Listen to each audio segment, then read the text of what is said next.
Welcome to Building Healthy Habits with Sweetness Jumbo. Today we have an amazing guest. I call him Pastor Benvenue.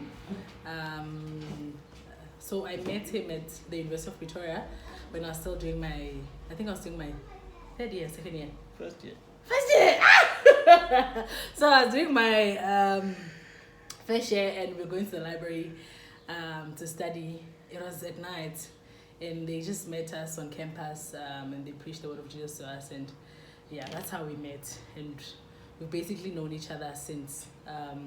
So I'll let Pastor Benvenue present himself. Over to you, Mr. Hi, and welcome to our viewers. It was a time where we were busy just using our youth for Jesus Christ on campus, and we were just about to plant a church in Pretoria on the campus, and one evening we decided to go set up the place for the meeting on Sunday and evangelize.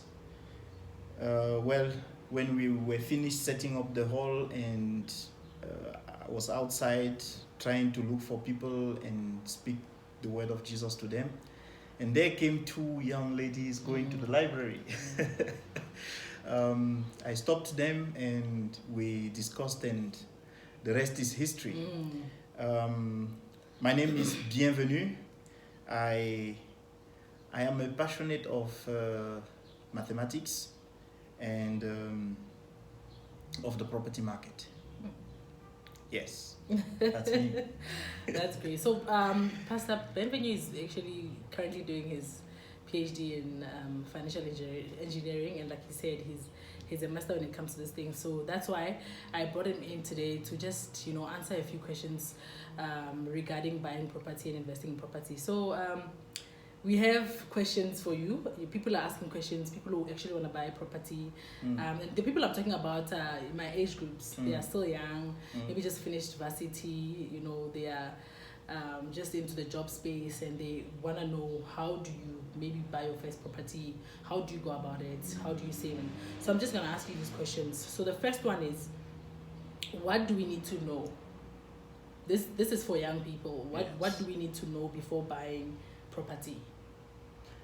Okay, that's a very nice question, a very good question.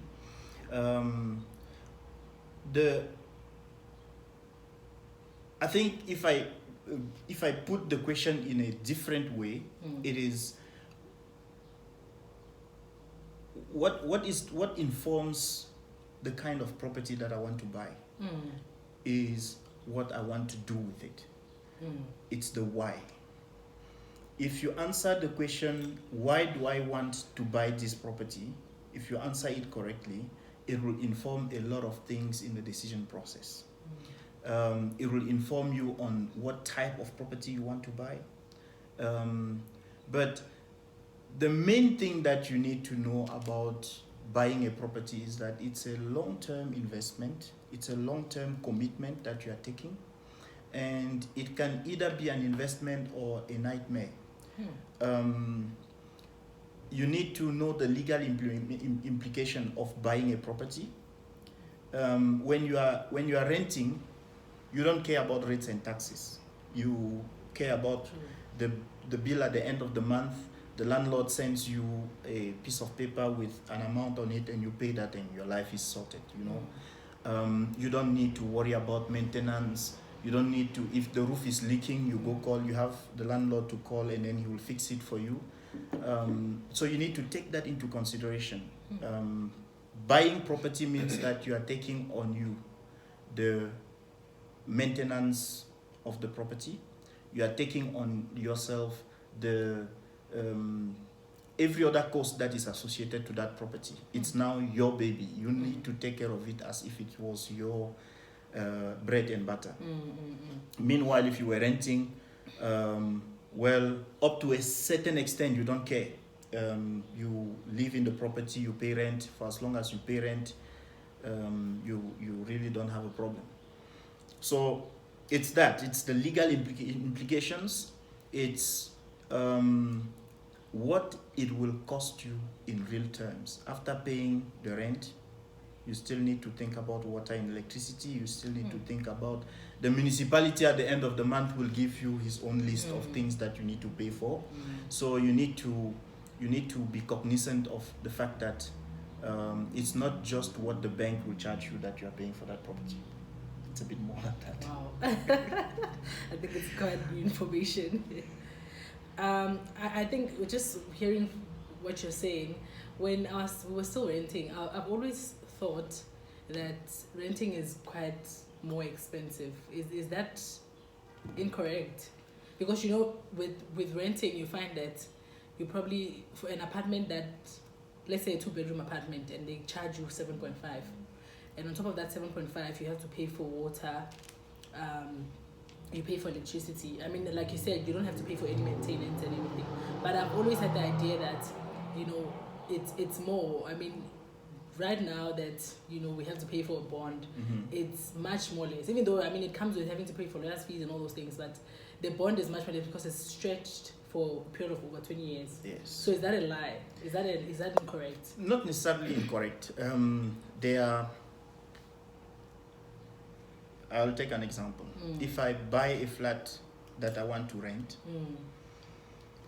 the rental that I will charge, I will make sure that what I pay for the flat is less than what I will receive as rental for that flat. Exactly. So it is not incorrect to say that when you are renting you are paying more. However, when the perception or there is a feeling that when you buy the property and you are now liable for the maintenance of the property, you feel that after paying the bank you have already done what you were doing with your landlord. But there's still a bit more to do. Yes. There's still a bit more to do. You need to make sure that this property remains clean and ready for, and improves value. If you do not work the property every now and again, if you don't fix the small things every now and again, it will soon become a big thing that you need to, a big problem that you need to spend much more on. And that is where the reality kicks in that if you were walking in the garden and you saw that one of the paving bricks is lifted, you could take your phone and send an SMS to the landlord and say, this paving is no longer fine, please fix it. Now it's your baby. So now, investment in property, is it real time? I don't know if it makes sense. Is it a real time invest? Like, do you get earnings in real time, or is it like a future thing? Because if you think about it, you have, like I said, a 2-bedroom apartment, and they're paying you 7.5, right? And then you have to pay back the bank, maybe let's say 6,000 or 6 point something a month. And then, like you said, now we have to consider the tenant will obviously pay for lights and will pay for water, but there's other things like your levies and stuff. So do you really make anything out of that? Well, truthfully, that will certainly take us to another question that someone would ask himself, which is, there's a difference between buying a property to stay in and buying a property because you want to invest. I do not consider a place where I stay as an investment unless it's giving money to me, real money, rents and cents. And that also goes back to the first question, which is the why. Am I buying so that I make money? If I'm buying so that I make money, I make my calculation in such a way that the price that I'm paying for that property, the price that I will pay, that is from the day I sign the offer to purchase and say I want to buy this property at this price, I have made my market research to make sure that in this area, a 2-bedroom apartment is rented out easily at 5,000 rand. I will put my offer to purchase in such a way that if someone is renting from me at 5,000 rand, what I'm paying the bank, plus the levies, plus the sewage, is less than 5,000 rand. I cannot buy something, if I buy a house and say that this is an investment property, and then at the end of the month I still need to go to my family's pockets and take out money to go put inside, then it's not an investment. Oh, wow. It's an expenditure. Right. I think a lot of people don't know about so this. investment means that I have put money aside, Yeah. and I'm busy putting money aside for this property. But the leverage that I have is that if I can use my credit profile to acquire this property and let the property pay for itself, then it's already a good thing. If while it pays for itself, it can also help me improve my level of livelihood, then it is better, right? So if every month what I pay for the property is less than what I receive for it, then it is a good, it's called investment. If it is less, then I'm spending from my pockets. Then it's not an investment. Exactly. Yes. Wow. So that's that is so new to me, eh? It's so new to me because, we always feel like, I don't know, when you hear people invest in property, you just think that, okay, all I need to do is just get a property. Yes. I mean, not necessarily a property for you to stay, but just to get a property, affordable property, and then rent it out. Yes. But it doesn't make sense if, you're getting less than what you have to pay the bank. Exactly. It's not an investment. Then it's not an Wow. And actually, I can take an example, and maybe we'll get to the point where I will elaborate more. But our first property was, we didn't stay in it even one day. When we bought our first property, at the time I checked my affordability and I realized that I cannot afford the house that I want. I cannot afford the house in the area where I want to live. So I said, okay, what do I do? I can afford something. And for me to wait for my income to grow to the level where I can afford something better, I will wait for a number of years. Exactly. But what can I do with the level of affordability that I have in order to grow that level of affordability? So I then decided, okay, let me go and buy something at that price. I think it was, I bought the first property for 730,000. And then I used it for multi-let, student accommodation. And because of the income that was coming from the student accommodation, it quickly grew my profile to the level where I could afford buy anything now. Anything I wanted, yes. Wow. So that's what you do. You check, what do I do with the little that I have in order to grow it. The grow rich quick schemes, those things don't work. Please don't do that.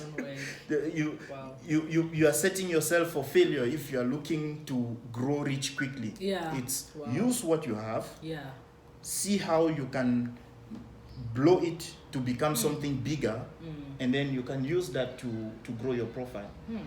After buying that first property, the second, I think, a year later, 2 years later, I bought 2 properties at the same month. Wow. Yo. and you know what? This is such good information because, like I said, I've always thought, just getting if I just go and get any flat and rent it out, that is investment. But like you're saying, investment is when you can get something out of it. Because then if you have your house and you have a property for renting, but you are spending on both of them, then it's not really giving you anything. It's exactly. You have increased you have added a budget line on your spreadsheet. Wow. You don't want that. Okay, you want. So why are we investing in property? It's because even though we earn a salary, you want to increase the green lines, on your bank statement. Those income, those things that come green on your income in your bank statement. You want to increase those things. Now, in order to increase that line, you need to bring something that brings in money. Income, Because in most our bank statements, you print out your bank statement, you will see Minus. one line plus. The rest is minus, minus, minus, minus, minus, minus Oh until my word. until you are tired. Yeah. How do we get such information? So if you can increase the number, even if it's small money, even if it's little money. I mean, I entered the Uber business at some point. Why? Because I realized that actually there is this business whereby you can buy a car, put it out there, someone rent it and gives you money at the end of the month. You make the calculation and you realize that you will pay for the car insurance and pay for the installment at the bank, and then pay for maintenance, and then the balance is yours. You make the calculation and you realize that, oh, okay, at the end I get the positive. Yeah. I'm on the positive side. You go for it. Wow. You know that yes, you are paying for the car. You are still paying for the car. Exactly. But literally the car is paying, It's for paying itself. for itself. It's not like your salary, your net salary is 5,000, right? And then you have added another thing that is decreasing minusing your salary. and minusing it, and then you call that investment. How? It's only investment at the end after 20 years. Sometimes you even end up losing it because you can't afford it. So if you are saving for retirement, then go enter retirement annuity, put money on retirement annuity. That is that kind of investment. But if you want to improve the level of life now, and you want to be able to use your side thing to help someone, then you need to be able to have a positive balance at the end of each month. That is what we call investment. Wow. No, it's good. We are learning every day. So so now how does one I mean, who can buy a house, and how do you qualify for a bond for a house you want? Okay, two things. For as long as you have enough cash to buy a house, you can buy a house provided you are legally living in the Republic. If you are legal in the country, even if you do not qualify for a bond, if you have cash, you can buy a house. Yes. Secondly, if you are living legally in the Republic and you have an income, a reliable source of income, which allows you to qualify for an amount to pay for. Generally, they take your gross salary and divide it by 3, and then multiply by. Like if your income is 10,000, you can buy a property that you would pay 10,000, 3,000 per month. Yeah. And if you take that, it's about property of about 400,000, right? If you're earning 10,000. If you are earning 10,000 gross. Okay. Yeah. So, but it's not just those who have an employment. Even business people can apply. Even people who are selling in the market, right? Wow. They can apply. They can get. They can buy a house. It's just that you need to have a bank account in the Republic that can allow the credit people to do their checks. You need to have a credit record, which is what enters into the preparation into buying property. When we talk about building a credit record, we are not telling people to go and enter into excessive credits, right? Exactly. For me to qualify to buy my first property, I took things like cell phone contract that I know I can pay. Yes. And my car was on credit. Then I knew that I was building a credit record. Yeah. So first, prepare for buying property by being a responsible lender. In some parts of Africa, you are known to be a rich person if you always buy your things cash, if you don't owe anyone any money. But in the developed part of the world, you can only qualify for credit if you have a proven record of using credit. So if you pay your debt on time, and in that line, let me just drop in something by saying, pay your debt on time, even if you owe a friend. Pay him on time. This is very serious, because when you begin to dodge your friend, when you begin to dodge your friend for 500 rand, oh my God, tomorrow you will begin to dodge MTN for a cell phone contract, Yeah. or Vodacom. They owe us money for publicity now. You will begin to dodge them for cell phone contracts. Yeah. You will begin to dodge for your car insurance, and before you know it, it's already in you. It's already part of you to dodge credit. Yeah. And what will happen? You will then take the credit from an entity that has access to the credit bureau and dodge. And what happens? You're setting yourself up for failure. Every time you will approach the bank and say, I need money to buy a house, they will say you don't pay your credit on time. It started by owing your friend 500 rand and running away without paying, right? So it's like that. It's a principle of life. Yeah. Wow. I don't know if this is the right question to ask. So I wanted to know which bank is the best. I don't know. I mean, you work for a bank, so I think you'll be biased. No, I'm not biased, because I've worked for most banks. Oh yeah, that's true. But okay, and in I've this bought case, properties with most banks. with different banks. Okay, that's good. But then now, I think this question would apply. Like I said, this is for like young people who are just in the market, you know, getting their jobs and trying to get their lives. It's order. True. It's a good question. It's generally, generally people would ask you, who do you recommend for this work? Generally, people have asked me which conveyancer is good, which of the attorneys are better than others, because I've worked with several of them, and I know them a little bit. I know those who are a bit slower, those that really are fast. There's one that is so fast. There's one that is so fast. I mean, I wouldn't do property. I wouldn't buy or sell property without trying to use that attorney. They are very fast. Wow. And I like their services.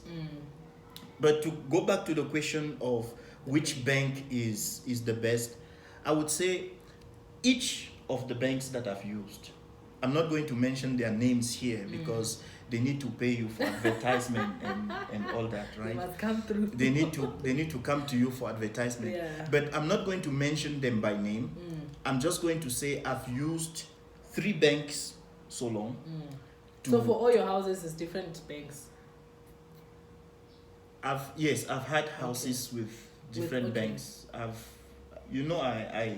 I move in these properties things. I've bought and sold quite a number of them. Hey, I'm not updated. I've bought and sold quite a number of them. So, but you buy and sell. Yes, I play the property game. Yeah. So the thing is, each of them have, when you walk into the bank, into the bank, you find a consultant.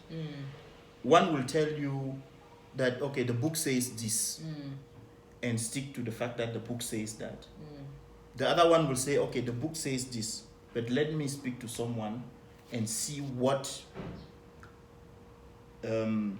is feasible, right? I'll take an example. When we bought our first property, we didn't have a problem.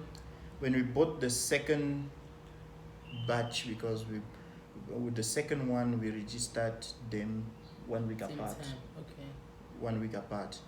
So second and third, they now began to complain that my wife is foreign national without permanent residence, and I don't know what they were scared of, because I was not using her credit record.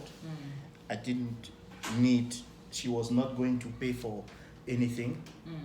She was not going to, we were not going to use her salary, nothing. But the fact that we are married in community of property was the issue. Now, we went through that by explaining that no, let's see, she has a temporary visa, she's here to accompany me, and she has applied for permanent residence. Now, recently we applied for another one, and there was still the issue of your wife is a foreign national, and her visa is going to expire soon. Yeah. Right? So I would say there are sometimes consultants that are a bit robotic in approach, and there are consultants that understand that okay, here we are dealing with human beings, with dynamics, and we can actually make provision to decide that okay, even though this person is a foreign national, we can apply this part of the law to satisfy the conditions. So I would say each one of the banks have their pros and cons. And they are equally, for me, they are equally rated. They are equally rated.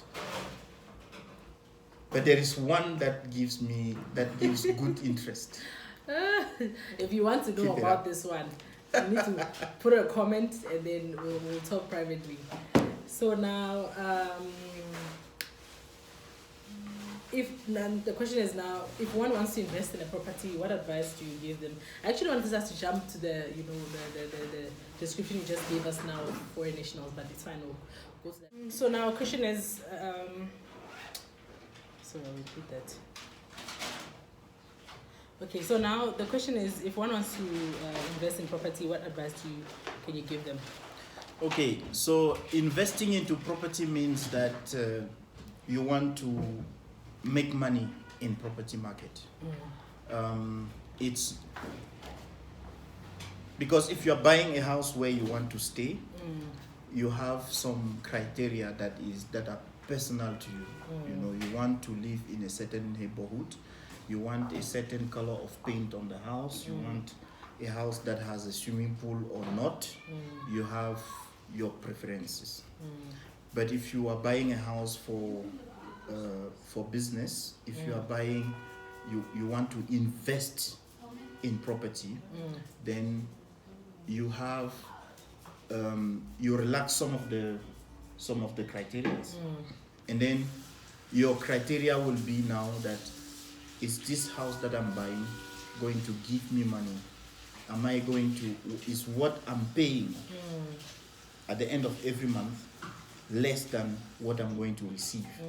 That informs it informs you on the choice of the house, on the choice of the place where you want to buy a house. Exactly. You cannot go into a place where most houses are very expensive on monthly repayment, and then you expect to get quick rental from it. You need a place where the rental is affordable.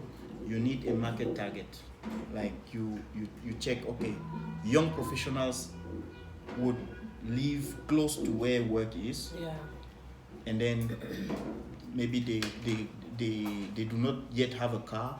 They want to be able to take public transport to work.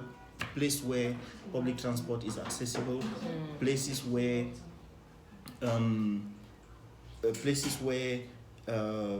rental is affordable. Yes, not the lowest, but affordable, because if you also target the lowest rental, you will attract those that are not working or do not have anything to do with credit record. You know, if you threaten someone that something is going to play with his credit record, and it's someone who wants to buy property tomorrow, it will be different from someone who does not have that in mind. It doesn't care how his credit record is. You see, so in general, the rule of thumb is buy a property in a place where you will easily rent it out. Definitely. Buy a property in a place where rental is affordable, and buy at the price where you will make money. Exactly. So you need to do your homework before you sign the rental, the offer to purchase. Yeah. To tell the person to see that, okay, this house, for me to be able to make money in it, the rental has to be this much. For the rental to be this much, for me to be able to pay only this much at the bank at the end of each month, the rates and taxes in the area, what are they? You need to know all those things before you buy the property. That the rate and taxes in this area, the costs, what is the total cost that I'm going to spend at the end of each month, and what is the markup? Maybe 15% on top of what you will spend at the end of every month will inform you of the kind of rental that you will need to get. And then you say, okay, then I'm signing up for this property at this price, knowing that people will be able to rent it, and I will not spend, like in the Ferndale area, you will not spend too long looking for a tenant. Even in COVID circumstances, it's not that hard to find tenants. Yes. Okay. So now this question stems from someone who was actually speaking about new developments and previously occupied houses. Yes. I just want to get your view on this, because she was saying to me that she'd always opt for, I mean, also someone my age. She just recently bought, I think she's also moving in that direction of investing in property. Like her first property she bought, she was still in KZN. She was studying in KZN. And then she tells me that it was her first property, she didn't know. Yes. So she bought the property with the intent that she will rent it out, but then things literally started, like you were saying, if you buy a property, then everything is on you, maintenance and everything. Things started falling apart, obviously. The cupboard is falling off. The tenants are calling you, this thing needs to be fixed and whatnot. And then she realized that, you know what, buying previously occupied, it was actually a mistake. So now she's just looking into I think she recently bought in Midrand, she bought a new development. And she says the reason why she even bought, because we were talking about lawyers' fees, the hefty lawyers' fees. She didn't have to spend so much on lawyers' fees. And the apartment is like so new. Like cupboards, everything are brand new. You don't have to come and start fixing, which is very true. Usually houses that have been previously occupied, you have to come and fix something. It's all on you. So now, I mean, you as an expert, what is it? What do you think? I mean, do we go for pre-occupied? And if we have to go for pre-occupied, why that? Do we go for new developments? I mean, how do we go about it? First of all, yes, both have pros and cons. I can tell you that.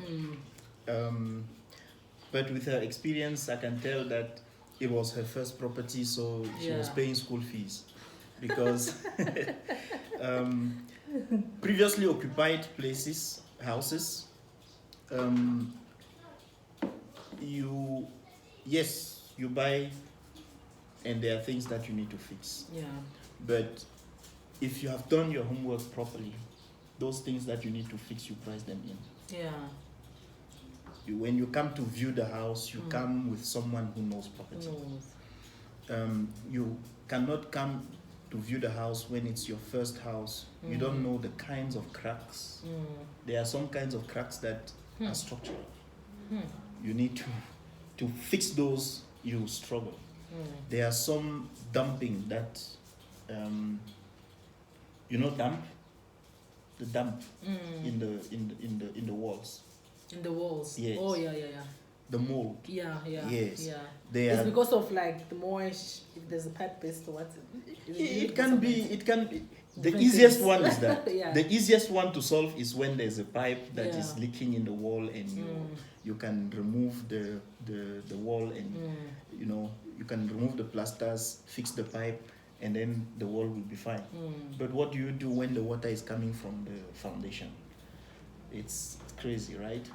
What do you do when it's the ceiling, that the roof that is leaking, and water is entering through the ceiling? It's crazy. It's proper waterproofing that will solve that. And even the one from the roof is better than the one coming from the foundation. Sure. Because the one coming from the foundation tells you that there is a big issue on the property. But that you cannot see on a new house, can you? Because the new house, it's new, they just built, Wow. you know, the devil is still not yet, it's still sleeping. The devil is still sleeping. It is Still only nice. after some time that you begin to see issues rising up. We stayed in a complex once. The complex had just been built. We were the first occupants in the complex. And one day there was a rain. You know what happened? The walls, all the surrounding walls were down. Electricity went off for 4 days. The walls. The walls, the fence, Oh, the fence. the fence around the complex Yeah. fell. It was a newly built complex, right? It was a new occupation. But when things like this happen and you are driving from work, you see the wall down. You left your wife and the small kid in the house. You can imagine the type of stress. Exactly. So those are things that those are some of the drawbacks of new developments. You wouldn't see that, but yes, you will save on legal fees, and you generally when you buy on the plan, you also save a lot of money because at the end of the construction, if you do the revaluation, you will see that the value has improved by quite a bit. Okay. Now, previously occupied houses, I love them. I love those houses that have green pool, you know. I love those houses that have cracks, that have you know, that have cupboards that are damaged and broken. I love those houses where the garden is untidy. I price him. I come in like I come in, I like those. And you transform. For me, if you ask me what type of house you should buy, I would tell you walk into a very nice neighborhood, the nicest street, look for the ugliest house. Wow. Look for the most damaged house and buy. Why? So is this for investment or even just for personal? Even for personal. Generally for investment, because for personal, there are small signatures that you want, right? There are those things that you saw in the movie that you want in your house. Sometimes it's good to do those yourself. Sometimes it's good to add those features yourself. But in general, if you just want the house where you will come and rest, because you are working very hard. Property is not, you are not a handyman, you are not, you are not buying property so that you become a handyman. You want a property that is already clean. That maybe you will refrain from going that route. You would invest in a lot of properties. They will pay your way into the nice house. Exactly. They pay your way into the nice house.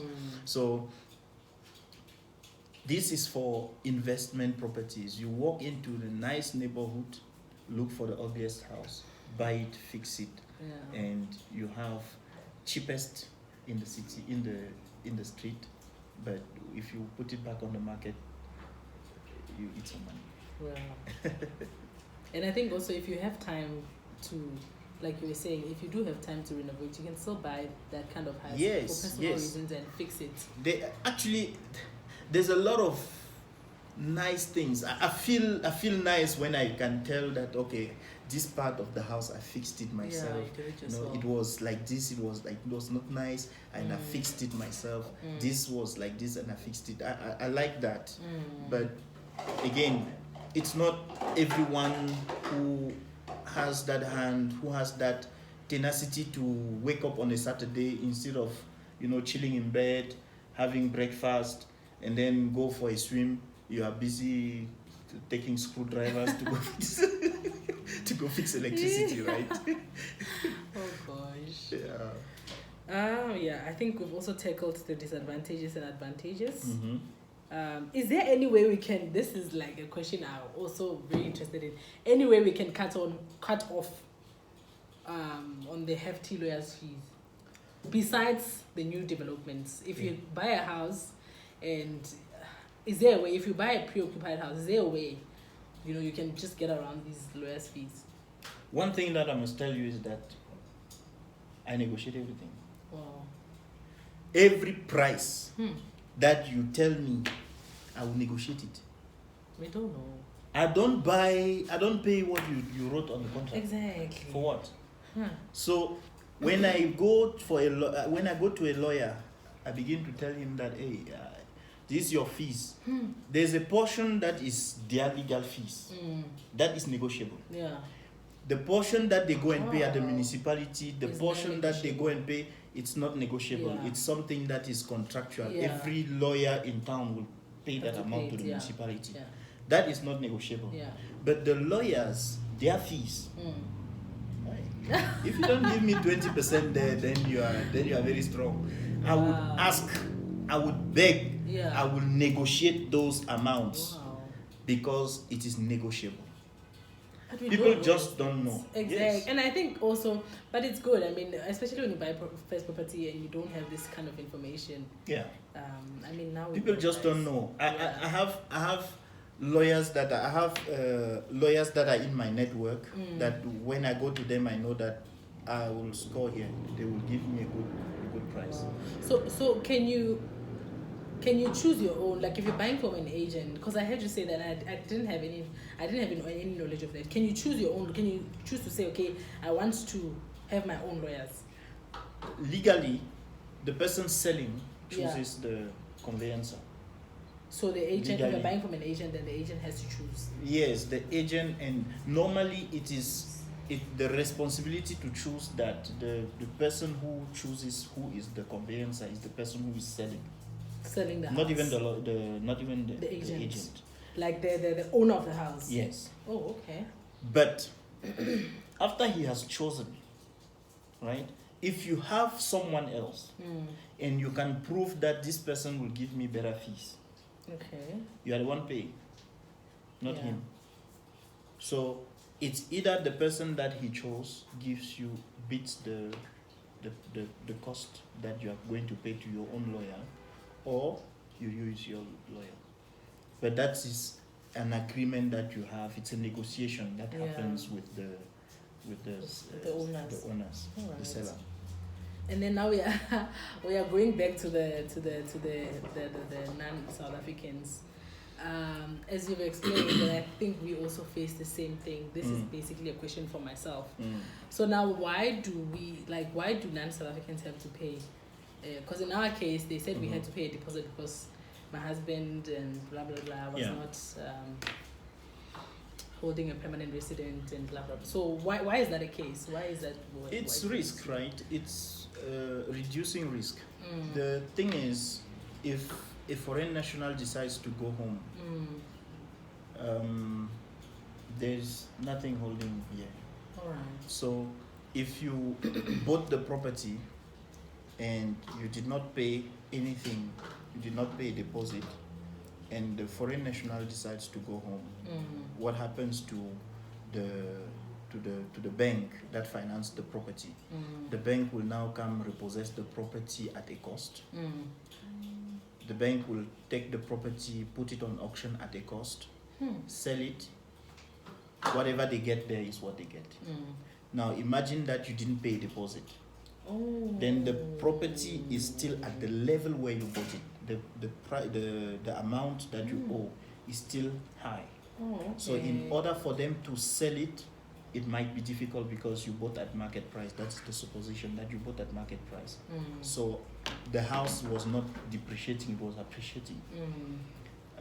So foreign national, they have a higher risk because they can go back home, and then the bank will now sit with the liability, the full liability. Meanwhile, so that deposit will basically be used, like you're saying, for if it has to be auctioned So they have to pay with the auctioneers. Or, Yeah. Yeah. The thing is, if you paid 50%, yeah. now you only owe 50% of the place. Exactly. So if they finally sell the place at 75%, they don't lose.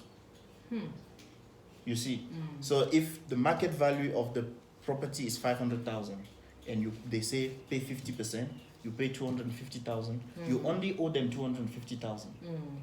That 250,000 rand, if they have to now come and take the house and sell it, if they sell it for 300,000, they don't lose. You don't lose. Because you had paid a deposit. But if you hadn't paid anything and they sell it for 300,000, they are in trouble. Wow. So yeah, we've learned quite a lot of things, and I think, I mean, when it comes to this, we would have a lot of questions. You know, Yeah. actually even go to part 2. But I'm very happy that myself, even I've learned a lot of things.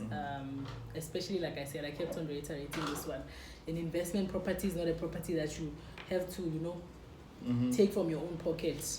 And I like the idea you gave of the fact that sometimes when you don't qualify for what you want, it's good to invest in something that will, at the end of the day, get you to where you want to be. Yes. And as young people, we are just so in a hurry. Yes. To just acquire. Like I need to own properties.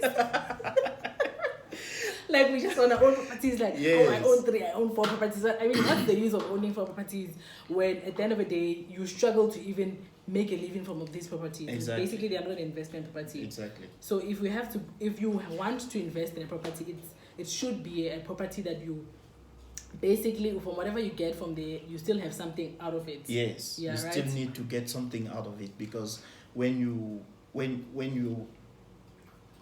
even though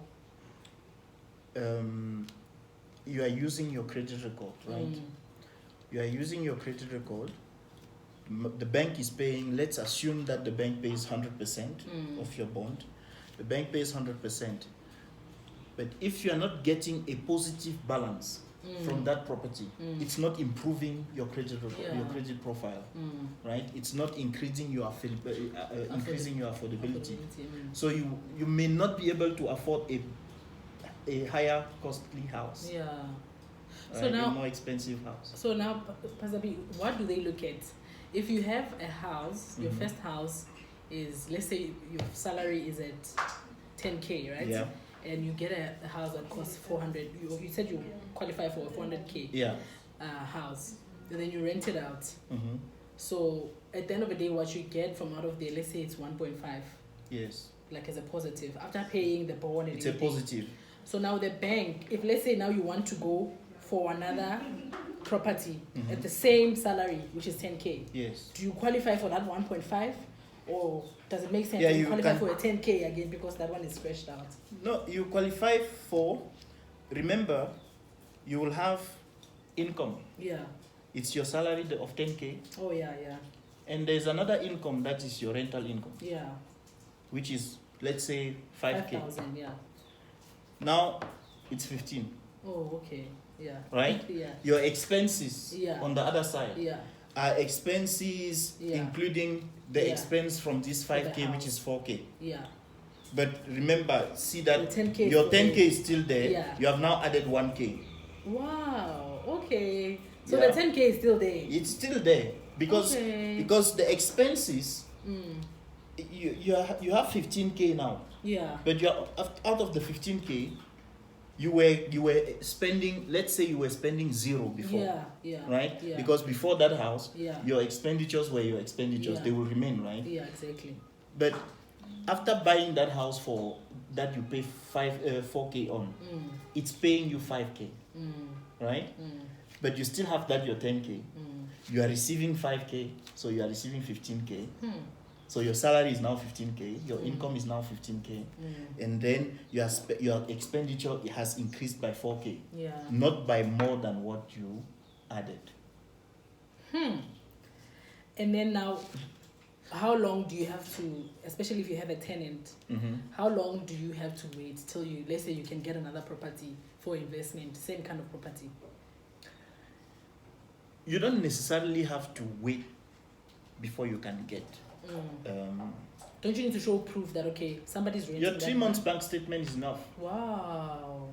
So if the property, if it's paying in your account and they see 3 months bank statement with 3 lines that this guy has paid Rent, 5,000 here, 5,000 called rent, 5,000 called rent, they'll say, okay, rental income justified, ticked. Wow.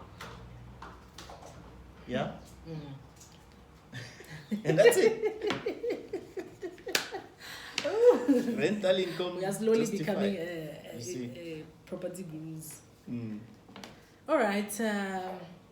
So, any advice? I mean, any kind of advice that you want to give to young people who want to get into this? Well, my final advice area of to investment. young people who want to invest in property or own their own property is be someone with integrity. When you tell someone, and this starts with your friends, this starts with your neighbor, this starts with the person from whom you are renting at the moment. Don't let your landlord run after you for rent, because tomorrow, when you have bought the house, you are still going to pay the bank. Exactly. You will be making the bank to run after you. If your landlord is running after you for rent, Exactly. it is an indication that the bank is running after you for your car. Exactly. And if the bank is running after you for your car, if they are calling you for you to make money available in your account, it means that they are also, before they call you, they call the credit bureau and say, this guy has not paid yet. He is a late payer. So you are slowly entering into the red side of the credit bureau. So what I would advise is, be someone with integrity. If you had told the bank that they will put their debit order on the 20th, let it be the 20th. If they have said the 25th, let it be that on the 25th you have made sure that enough money is in your account for whatever debit order is going to pass. Another advice that I would give young people is, if you love clothes, avoid clothing accounts. If you love clothes, avoid clothing accounts, because they will add those lines, those negative lines, the minuses in your statement. You don't need to buy clothes on account. You don't need to buy clothes on credit. If you cannot afford the t-shirt, don't buy it. Don't buy it. You will still be cute, you will still be nice, you will still look nice. With your cheap t-shirts. With your t-shirt that you bought from which other shop, I don't know, but you will still look nice. You will be able to afford even better when you buy it cash later. Thank you very much, Pastor B, for such awesome advice. I mean, I was also able to learn so much. I came in here with 1% knowledge, thinking that I have like so much knowledge, but I mean, I've learned so much, you know. I mean, I think if I have to go into this investment property, you know, obviously, like you said, something you need to sit down, think, plan, and make sure that you don't make losses. So really, really, we are grateful for all the advice that you've given us. And thank you very much, friends, for tuning in. Make sure that you do subscribe. Thank you. Thank you very much.